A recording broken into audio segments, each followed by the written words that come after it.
And also guys, for this video, if you're watching this review, make a comment down below because you're going to get entered in to win this board. PAEAN has decided to give away one of these boards to one lucky viewer on the Drone Camps channel. Please do subscribe, leave a comment below, and let us know where you're from and why you skate, and we'll get you entered into the drawing for the end of October. That's all you have to do, just make a comment and a way to contact you somehow on the internet if you do win. Good luck everybody. What's up YouTube? Welcome back to my channel. I'm Justin Davis. Please click the subscribe link button down below because today we're going to check out a dual belt drive board that just came in this week from China, and this one's under $400, not like the more trendy expensive brand boards. This one goes in upwards of like 28 miles an hour, which is totally insane. That's really fast on an electric longboard, but I'm gonna let you know if it's worth the money, if it's worth around the $400 price point that they have it on their website for. I really like the colors on this one. It's a really nice looking board, and it's a little bit shorter than something like the other name brand boards out there. A little bit easier to handle out on the street, and it carves pretty well. But before we do that, let's go ahead and take a quick break and we'll come back. Skywatch.Ai insurance is on demand, and anytime you need it, check out the link below. Welcome back. Let's just bring the camera over here to the bench a little bit closer. We'll go over some of the specs on this board. I'm going to show you these motors in the back and some of the hardware they used on it. After that, we'll take some drones outside and we'll go review this new electric longboard.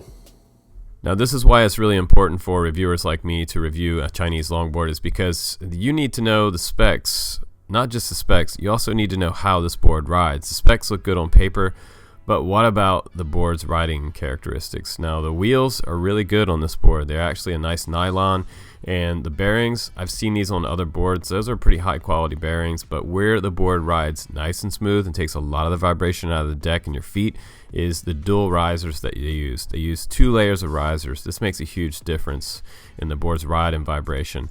Now the battery up front, that is a lithium battery, and if you lift that little plug right there, you can put your barrel connector in there, and that charges up in about 4 hours time, so not too bad. And in the front we have a front slung truck, which is reversed and pointing forwards, and that's pretty similar to a lot of other longboards out there. Nothing special there, no fancy architecture other than the dual risers. Now in the back is where it gets really interesting, guys.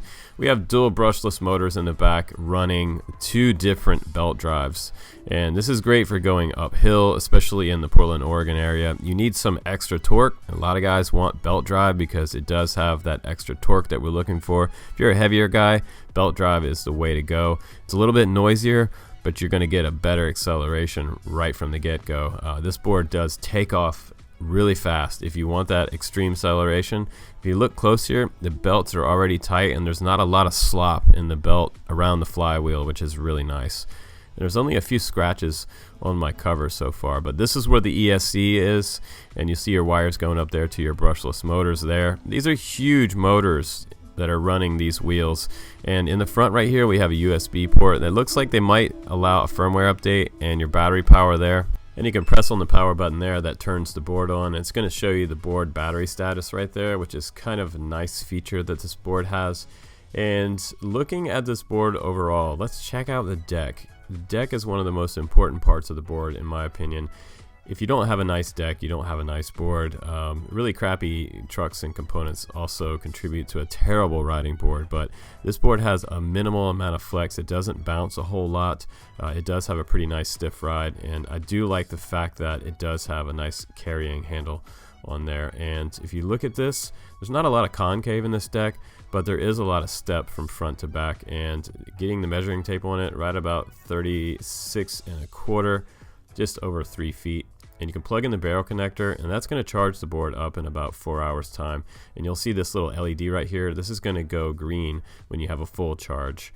And the accessories are your charger, your AC cable, USB, maybe for firmware updates, your skate tool, and the remote that comes along with it. That's also rechargeable with an internal battery, which is also pretty nice. Now it is pretty lightweight in my hands. You can see that USB port in the bottom for charging it up. I didn't get a lanyard, so I put a zip tie on it. And some of the modes are right here for the board.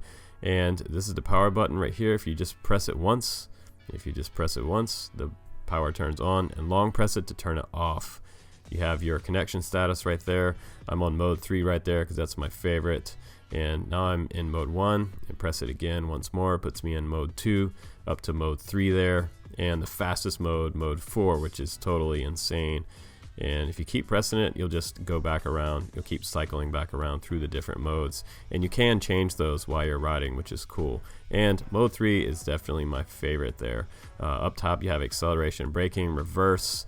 And if you push forward on this little knob at the very top, let's just push that forward. That's going to accelerate pretty quickly. And pulling back on the brakes are a little bit touchy, let's be honest here. I wish they could make more gradual braking on these boards, but just barely pulling back is going to bring you a pretty quick stop. And I like that the reverse button is actually on the side over here instead of the very top of the transmitter, because sometimes I accidentally push reverse while I'm riding, and that's never a good deal. So it's kind of out of the way there, and I didn't push it accidentally once while I was riding. So pretty nice remote overall for this particular board.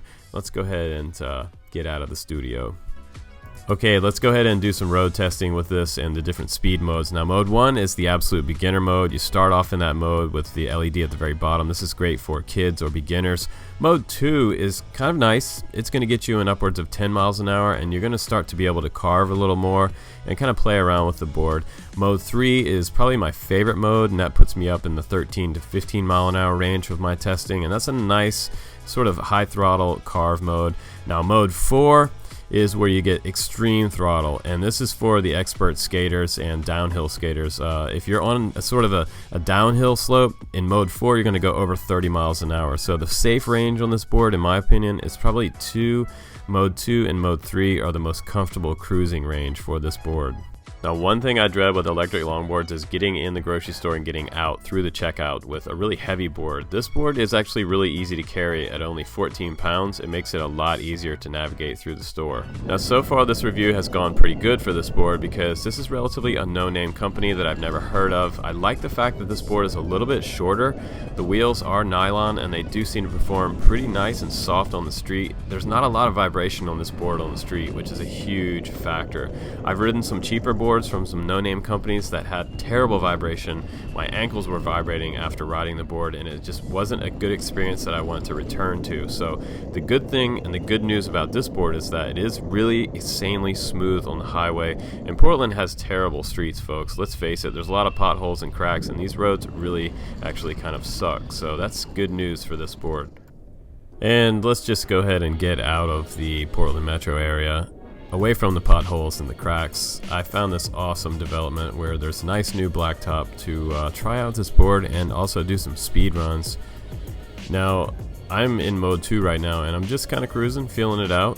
It feels really nice on this blacktop, and I love taking some of these turns at a little higher speed. And it's a little bit sketchy out here because there's construction everywhere, and that puts sand on the road. And if you've ever gone around a curve on a skateboard with some speed and hit sand, it's never a good experience. But I've bailed a few times doing that, and just kind of, you know, enjoying this neighborhood. It's nice. This board feels really good under my feet.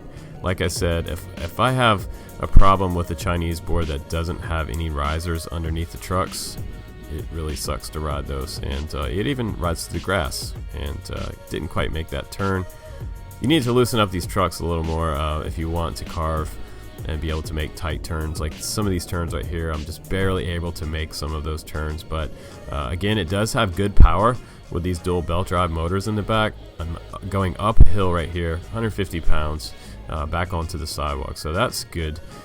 Good news there. Nice, plenty of power. It takes the downhill slope, no probs, right through the grass, and I'm able to make enough carving turn, and I'll go back up the hill. Not quite as steep this time. And I love these little driveway spots, but this is new construction, and the entry to the driveway is probably about a ½ inch, so it's a little bit of a bump on the way up, but kind of like carving on the edge of a wave. Kind of brings me back to trying to do some off the lips, just cruising around these sort of angular sidewalks here. I always love the sound of a skateboard over the sidewalk. The gadunk, gadunk, gadunk, gadunk is probably one of my favorite things about skating. I just love that sound. Coming in here a little closer. Some people parked on the sidewalk, but that doesn't matter because it ends right there.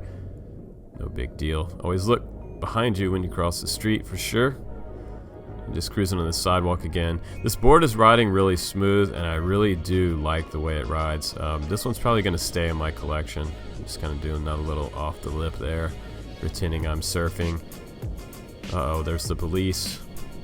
I wanted to avoid them in my younger years on skateboards. Now we don't have to worry so much anymore because they stopped harassing us. One guy in the neighborhood seemed a little concerned that I was riding the board in his new neighborhood, but whatever. Now here's a hose, and I usually get off the board whenever I seize those, but with these heavier longboards, I just kind of slow down and hop as I come by. Trying a little bit of backwards riding too on this board. Nice slow throttle in mode 1, and you can do some carving and sort of general playing around with this board. The deck is long enough to sort of walk if you want to do that. And just watch yourself when you do some backwards riding there, because I have bailed. But overall, my impression, 4.5 stars out of 5 for this board. I just did a little sort of jump and hop back on the board there. The board is also pretty durable, and I don't have any weird vibrations after riding it for 2 full charges. And I gotta say, I'm impressed with this board from them. This is the first time I've heard of this company, so I can definitely recommend them. If you buy this board for $400, you're not going to have a bad experience with this board. It seems a little bit higher quality than some of the other super cheapy deepy ones that I've ridden the past couple years. So I'm gonna take this one home, recharge the battery, and get it ready for another ride. And oh yeah, by the way, keep it out of the water. There it is, back in my car, the board itself and the kitchen sink. Thanks again for watching, you guys. I'm Justin Davis. I'll see you on the next one. Take care.